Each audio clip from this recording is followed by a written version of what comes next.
coronavirus es un castigo que viene directamente de Dios.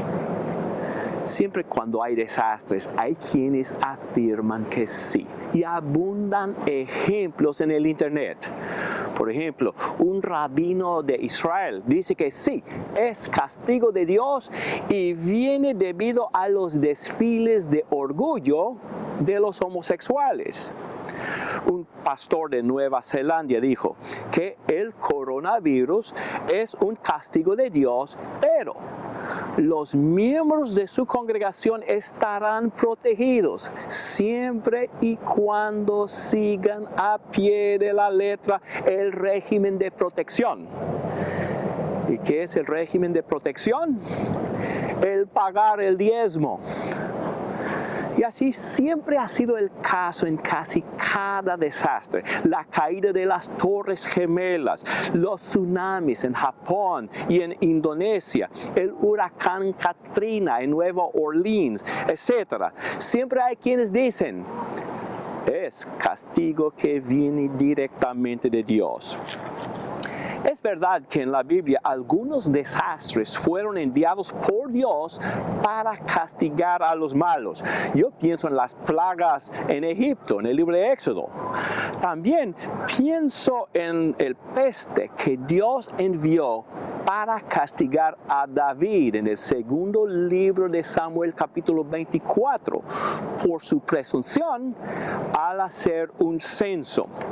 Pero hay una diferencia fundamental entre aquellos casos y el del coronavirus. ¿Sabe cuál es la diferencia fundamental?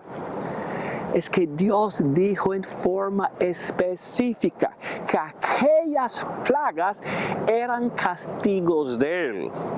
Por medio de la revelación, ligó el peste con el pecado.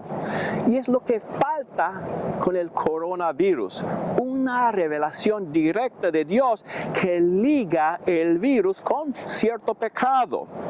Es verdad que el sufrimiento en general viene del pecado en general. Y yo creo que se puede hacer este punto en Génesis 3, 17 a 19, hablando de las consecuencias del pecado de Adán y cómo la tierra fue maldita.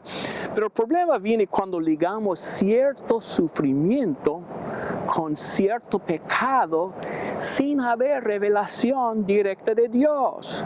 Y peor aún, cuando ligamos a cierto grupo de individuos con el castigo.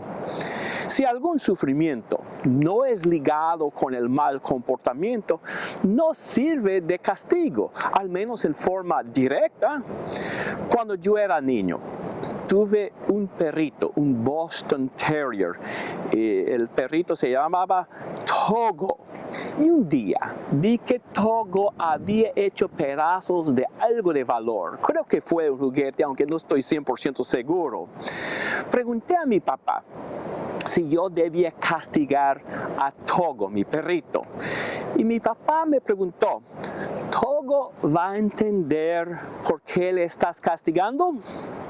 Y por supuesto Togo no iba a saber nada porque ya había hecho 100 cosas de perro después de destruir el juguete. El punto de mi papá era obvio. No castigues a Togo si él no puede ligar el castigo con el crimen. Siempre algunos, como el rabino de Israel, aprovechan de los desastres para señalar el pecado de otros. Cuando algunos en el tiempo de Jesús señalaron a algunos de sus compatriotas como grandes pecadores porque murieron en forma violenta a manos de Pilato y la caída de una torre, Jesús les corrigió. Les dijo 2 veces en Lucas 13, versículo 3 y también versículo 5. Les digo que no. Al contrario, si ustedes no se arrepienten, todos perecerán igualmente. Esta exhortación es para nosotros.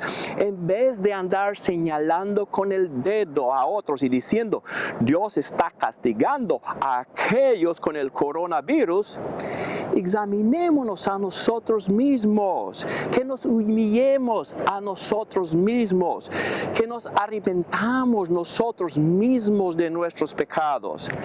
Es el mensaje principal que debemos sacar del coronavirus. Muchas gracias por haber visto el video. Dios le bendiga.